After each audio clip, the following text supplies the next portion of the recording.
Welcome back to Caffeine Confessionals. My name is Allan, and today we are here to talk about the Challenge Season 38, Ride or Dies. We're not talking about the Challenge USA. We're not talking about All-Stars. It is the MTV version of the show we are talking about today because a new cast just dropped. A trailer got dropped.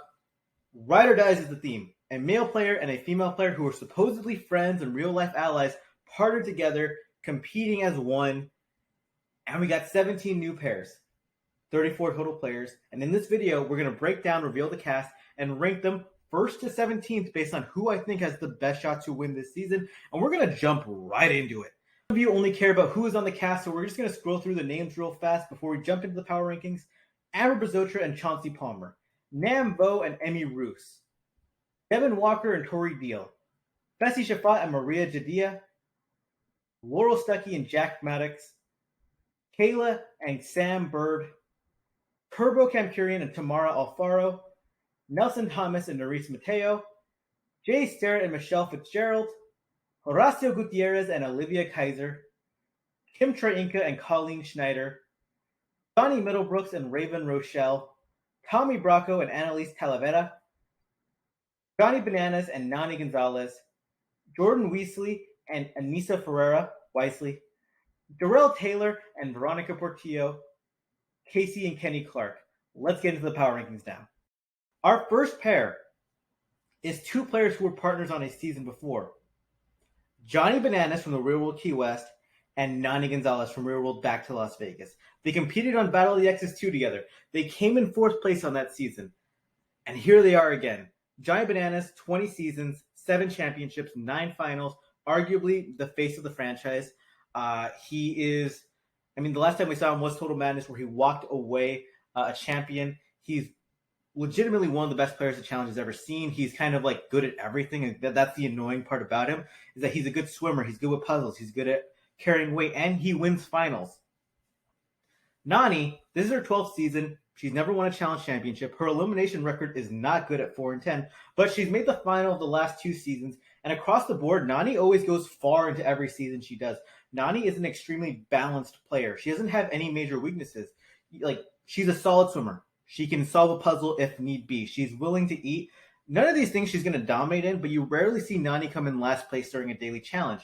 You pair her with Johnny Bananas, a guy who's good at everything, a guy who's won 3 championships in partner seasons before, and he elevates her because Johnny Bananas is clearly the difference between the men in this cast and the top and the bottom is so big, whereas Nani kind of holds up against the best women a little bit more so, and they have chemistry. They have a lot of friendships. Nani is dating Casey, and Casey holds a lot of power in the game socially.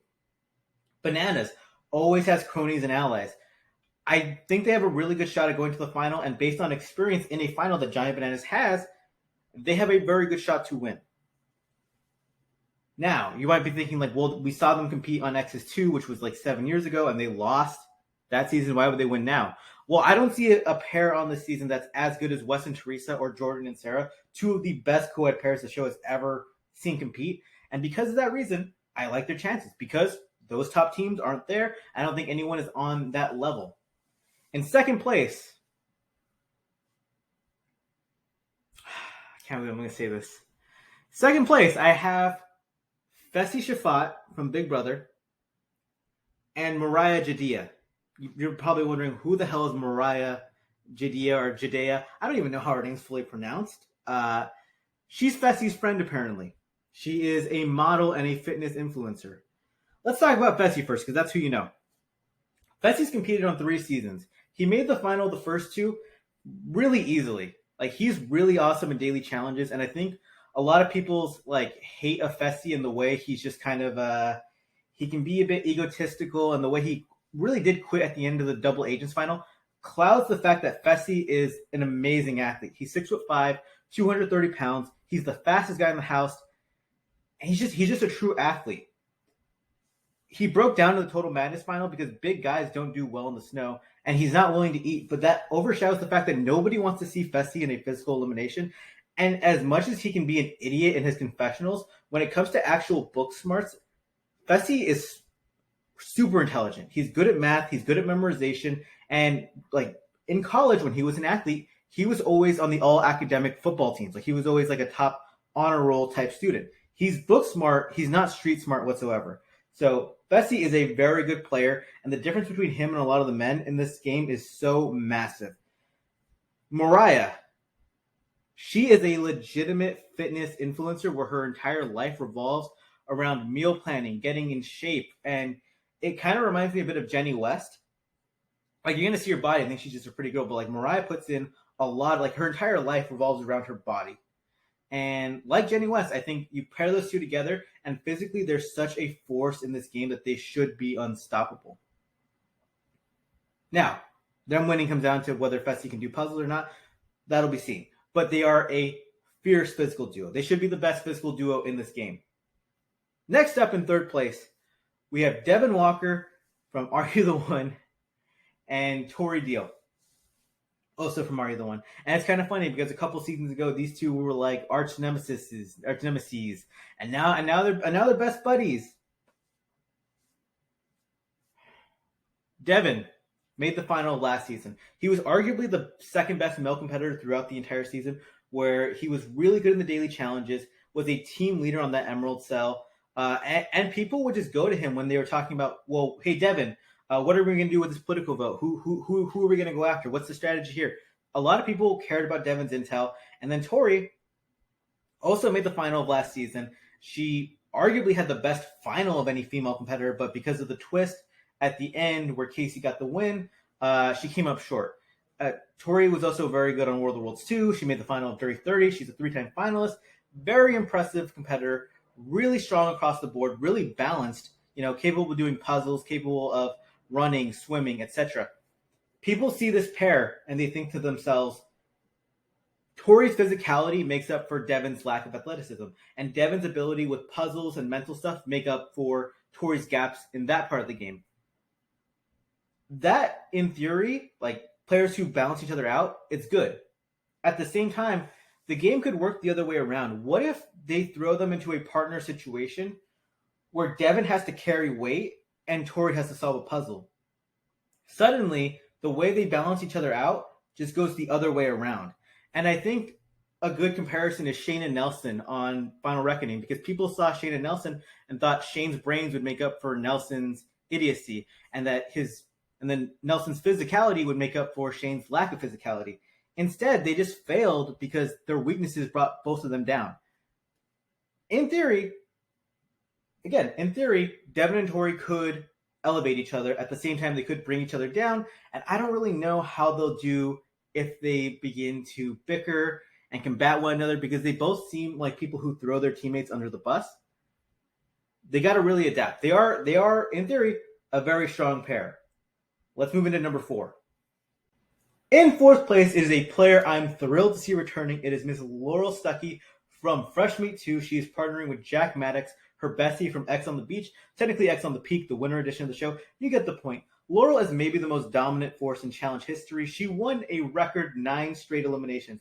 Do you know how hard it is to win 9 straight eliminations?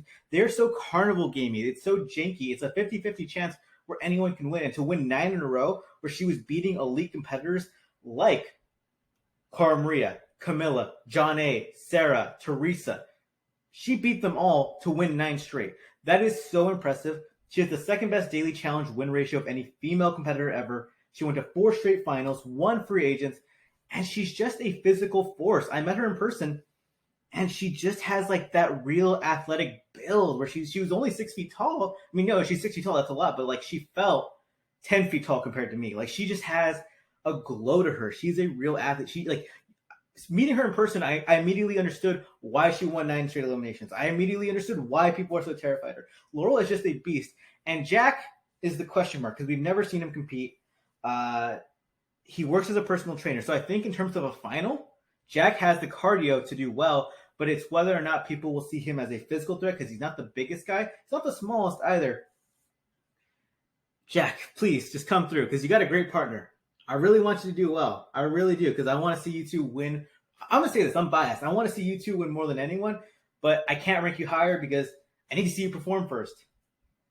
Next up, in 5th, we got Turbo Kamkirian making his return for the first time since War of the Worlds 2 after his skirmish with Jordan. He's going to be partnered with Tamara Alfaro, who Apparently, maybe cheated on her boyfriend to be with Turbo on this show. Kind of crazy. Bit of tea. The last time we saw Turbo compete on the challenge, obviously, was World of Worlds 2. Before that, we saw him on World of Worlds 1, where he pulled off maybe the most impressive individual win in challenge history, maybe the best rookie season ever. I mean, he completed the hardest final ever and won a season with maybe the strongest male cast ever, maybe one of the strongest female cast ever. He came out on top. So that alone puts him up to 5. Maybe he should be ranked higher because we've never seen him get eliminated on the show. At the same time, Turbo has a lot of very critical weaknesses. Not a great swimmer, and we've never seen him in elimination, and he can get rattled really easily. Like, a lot of people can just pick at his ego, and if he blows up, it could put him in a jeopardy situation. I don't think people realize how important Nani Gonzalez was to his game on World of Worlds 1, where she held down the social game for him and got him to the individual portion of the game. And on top of that, Nani was really good in some of the daily challenges. Like, you watch back, and a couple of their daily challenge wins were mostly because of Nani, specifically in that tire jumping challenge. Tamara, she looks like a fit girl, and she jumped at the opportunity, so she better, she better step up and compete. If not, it's going to look real bad. It's going to look real bad for her. They should be a strong pair. In 6th place, it's 2 people who I think have a really good shot of winning a final if they get there. Their issue is they might not get to the final because people will see them as a threat, and also because they're a bit undersized. Jay Starrett from Survivor and Michelle Fitzgerald, also from Survivor. Jay pulled off one of the biggest upset elimination wins ever by beating CT on Total Madness. We did not see him on last season, but he's back again. Michelle had a really good abbreviated showing on Spies, Lies, and Allies, was a really good swimmer. She was on Survivor twice, won the first season, made it to the finale of the second season. It actually has, I think, second all-time amongst females in individual immunity wins on Survivor ever. That's really impressive. She's really good with puzzles. This duo, they are built for cardio. They're built to run. They're built to do puzzles. Mentally, they have what it takes to win a final. Their problem is they weigh about 250, 270 pounds combined, and people will see them as opponents who they could easily throw around in a hall brawl, a pole wrestle, a ball's in. So when you're undersized like that, people will just see you as the easy target to go into elimination. Sometimes it doesn't even matter how good you are at daily challenges. Kahada Grindstaff, when it comes to daily challenges, is a phenomenal competitor. But people always throw Kahada into elimination because they just want to beat him in a headbanger because it's an easy out.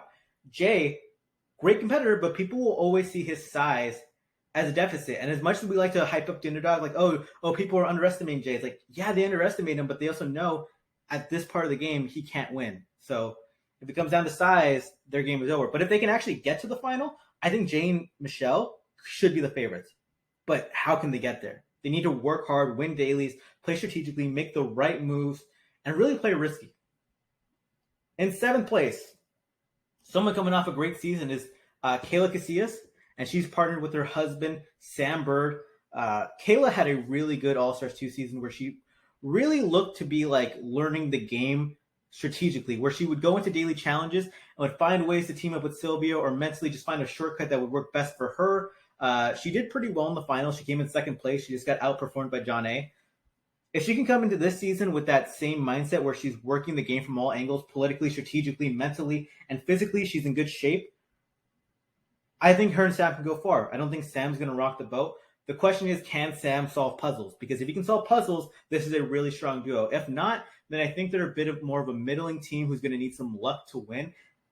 Yeah, Sam, a lot of the weight is on you. You got to be good at puzzles because if not, your team just isn't winning. In 8th place, we have another strong female who has brought their significant other to compete alongside them. Amber Brazos, the winner of Double Agents, the first ever Big Brother champion, is back for her 3rd straight season. Amber actually improved a dramatic amount in the daily challenges between Double Agents and Spies, Lies, and Allies, which is crazy to say because she won the first season, but she was a lot more impressive to me. She's playing alongside her boyfriend, Chauncey Palmer, who's a former collegiate basketball player and a personal trainer. The guy looks physically very impressive. I have doubts, though. Basketball players haven't really transitioned as well in the challenge as people have from other sports. On top of that, even if he is impressive physically, Amber's weaknesses are math and puzzles. I don't really get the vibe that Chauncey's a big math and puzzle guy. I mean, I bet he counts his protein grams and stuff like that, but I don't really think he's going to complement Amber in that way. So even though they have probably the gas to run a final, if they get stuck at those checkpoints, then I can't see them winning. And it's just, yeah, maybe Chauncey's really good at puzzles, though. Who knows? If Chauncey's really good at puzzles, they skyrocket up the list. In ninth, a team that's actually going to be really good at puzzles, but I don't know if they physically, we'll get to the top of the mountain. Darrell Taylor and Veronica Portillo, two legends of the game, 4-time champion from Darrell, 3-time champion Veronica, Road Rules Campus Crawl, Road Rules Semester at Sea. Darrell went down bad on All-Stars 3, and his legacy has really taken a hit because for the longest time, he was the guy that wouldn't lose finals. Then he lost the All-Stars 1 final, then he lost the All-Stars 2 final. Not a great look. Hasn't made a main season challenge final since 2006. Got outworked by Jordan in his elimination last season, and I love Darrell. I think he's one of the top 5 male competitors ever. He's a good swimmer. He's good at tangerine puzzles. He's just a really good social game player, likable, a powerhouse who's dismantled. Like Zach in a pole wrestle, giant bananas and balls in. He's a force. But we haven't seen him win in a long time, and it's been a long time now. It's been 16 years. It's not like he hasn't been back. He's had multiple chances, and the last time we saw him on a main season, he got completely outrun by Corey in an elimination. And I just thought Corey's boxing match, that's not a person you want to have a lost elimination to. Veronica, really good on All-Stars 3, when in terms of the mental, political, and strategic game, she probably was going to make the final that season if she had not broken her foot. I don't know if Veronica could hold up in a modern challenge final. I don't know whether she could, but in terms of the actual daily challenges, if it's a puzzle, Veronica might get a win and make a big move. This is a pair with experience. They've actually been to finals, but it's been a long time since we've seen them win. In 10th place, Jordan Wisely and Anissa Ferreira. And this is just such a funny pairing because these two people don't like each other. Anissa has said many times over the years that she doesn't like Jordan. They've gotten into a lot of fights. It's so weird to see them on a season together. And it's funny because, it's Tori's ex, where they thought Jordan and Tori were never going to do a season again together. And now he's partnered with Tori's legitimate best friend. What a weird world we're living in.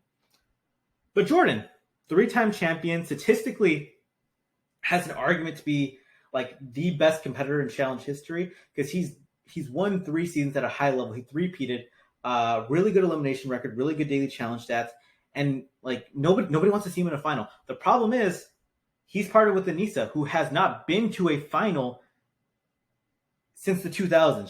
She's been on seasons all throughout the 2010s and the 2020s, but she hasn't been to a main season final since I think 2009. She also has more elimination losses than wins. We know Anissa can't win a final. She does not have the cardio or the endurance. She went on the All-Star season with all the old people, and she was still the last place female of everyone who finished. So it's tough. I don't know how Jordan would win unless there's it comes down to one puzzle at the end like he did last season. Maybe he pulls it out for them. But it's hard to imagine this team winning even with Jordan as part of the pair. 11th. Last season's winner is in 11th. Casey Clark and Kenny Clark, her brother. Casey, statistically, the best daily challenge player ever, regardless of gender. She has the best win ratio, and this isn't just talking a minimum 10 challenges. This is a minimum 40 challenges, where Casey's competed in more dailies than I think a lot of people back in the day did. She has a really good social game where nobody has really ever dared throw her in. She only went into elimination on double agents and total badness because of the gold skull and red skull twist. Good at eliminations, good at daily challenges, good at the social game. Why is she ranked so low? Well, her brother, I think he might be a dud. I think being from their family, he's probably decently athletic, but he looks like he weighs less than Casey, and Casey does, she's pretty trim. I think they're gonna get targeted for elimination because of her brother's size, and unless she can completely carry him, I don't think they're gonna go to the final. But they do have good social connections because of Casey has Fessy, she has Nani, she has Tori. She has a lot of people on her side, but can her brother just keep up? I don't think he can. In 12th, we got a rookie pairing. Olivia Kaiser and Horacio Gutierrez. Olivia was the main reality character here. I didn't really watch her on her original show, but apparently she's from the Alps. She's decently athletic. She looks gorgeous, but I don't know too much about her. Horacio, when I researched this guy, he is crazy impressive. He was from a Mexican show called Exathlon, I don't know. It's kind of like an Iron Man type show, and the stuff they were doing on that show and watching him compete was ridiculously impressive. It was like Ninja Warrior type stuff, and he is the guy's in crazy shape. He's also a former collegiate soccer player, and I'm biased because college soccer players always transition well onto the challenge. I mean, Paulie, Tori, Wes is not a college soccer player, but he has a soccer background. Hunter Barfield has a soccer background. Like people who play soccer, Justina Debo on Challenge USA, like they have the footwork, the coordination, the balance, the natural cardio to do well in the show.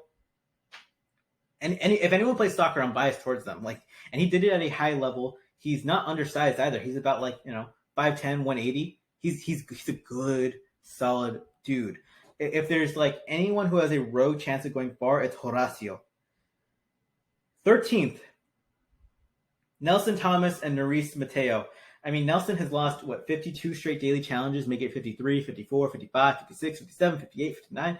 I like Nelson. He's one of my favorite players ever. He might honestly be my favorite player ever. He is just so funny. I mean, he's just naturally chaotic and crazy, but it's hard to imagine him doing really well with a rookie partner in Maurice.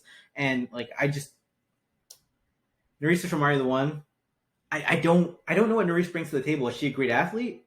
I feel like if she was a great athlete, she would have been cast already. Does she have a lot of friends? I feel like she would have been cast already. Is she really good at puzzles? I don't think she's really good at puzzles. I don't see this duo really beating anyone in anything specific. Nelson has some social connections. He's been good in eliminations, but even then, Nelson's lost, I think, 3 or 4 straight eliminations in a row. So even the thing he's best at, he hasn't been doing well in. He put up one of the worst final performances ever last season. I love Nelson, but I mean, I got to be realistic. I don't really think he has a shot at winning. I don't think they have a shot at winning. 14th, Johnny Middlebrooks and Raven Rochelle. They're fucking hot. This is a very attractive duo. Johnny, I believe, had a college. He's a collegiate background in sports, but I think they're rookies, and I think it comes down to Raven. I think Johnny has the athleticism to do well on the show. I just don't really know what Raven There was not a lot of information on Raven, but I think she has a little bit more size than some of the other girls. It's going to be a wait and see type thing because some of these people, they're just not enough background on them to project forward. In 15th, I have Annalise Talavera and Tommy Bronco, 2 rookies from Big Brother. Annalise was originally linked to maybe being Jay's partner for the season, and I think if she had been Jay's partner for the season, she had a really good chance of maybe winning the season or even going far. Because Annalise, she's athletic. She's a former college soccer player. She has good size. She's fit. I mean, gorgeous girl. Would have made a lot of connections. And with Jay, I mean, she brings more athleticism to the table, and he could have complimented her with some puzzle skills. Her partner, Tommy, is very undersized. I think he's 5'4", 5'5", 145, 150. He's not a big dude whatsoever. He might be smaller than that. And I could see people just throwing him into elimination because they want to see him in a pole wrestle, a headbanger, and just mauling him. I mean, Jay would destroy this. We talk about how people want to see Jay in a headbanger. Jay would absolutely maul Tommy in a headbanger. So because of Tommy, I don't think they're going to win. I'm sorry, Tommy. That's just the fact. I think you're a nice guy. I think you played a really good social game on Big Brother. I actually think you're a couple moves away from winning your Big Brother season. So good for you. I don't think the challenge is made for you. And yeah, point blank period. 16th, we have Kim and Colleen from Germany. I don't know anything about these people. They look lovely. I just that's lazy research on my part, but I tried to look them up, and there's just nothing where I see that projects them going very far into the show. And on top of that, when you don't have connections, it's really easy for people just to throw you into the first elimination of the season. So if they go and they win that first elimination or they win that first daily challenge, their game completely changed, and I'll change my ranking completely. But until then, I think they're going to get targeted due to their lack of connection. I mean, they're probably a better pair than Tommy and Annalise, but Tommy and Annalise are from Big Brother, so people might keep them out of that first elimination. In 17th, we have Namvo and Emmy, Ruse. I heard these 2 people didn't even know each other before coming here. Nam is a nice guy, but you don't know each other. You guys are kind of outsiders. I mean, nobody knows this girl. You guys could get really easily thrown into that first elimination, and I don't know what's going to happen from there. I mean, hell, I want to see Nam in elimination. We've never seen him compete there. Let's run back the list real quick. First place, Johnny Bananas and Nani Gonzalez. Second place, Bessie Shafat and Maria Jadea. Third place, Devon Walker and Tori Deal. Fourth place, Laurel Stuckey and Jack Maddox. Fifth place, Turbo Kamkurian and Tamara Alfaro. Sixth place, Michelle Fitzgerald and Jay Starrett. Seventh place, Kayla Casillas and Sam Bird. Eighth place, Amber Bazotra and Chauncey Palmer. Ninth place, Darrell Taylor and Veronica Portillo. 10th place, Jordan Weasley and Anissa Ferreira. And 11th place, Casey and Kenny Clark. 12th place, Horacio Gutierrez and Olivia Kaiser. 13th place, Nelson Thomas and Maurice Mateo. 14th place, Johnny Middlebrooks and Raven Rochelle. 15th place, Annalise Talavera and Tommy Bronco. 16th place, Kim Triinka and Colleen Schneider. And 17th place, Namvo and Emmy Ruse. October, you cannot come soon enough. We are going to be here to podcast about the season. I'm going to try and keep you guys updated. Have a great day, everyone. Hopefully this video wasn't too long. Have a good one, folks.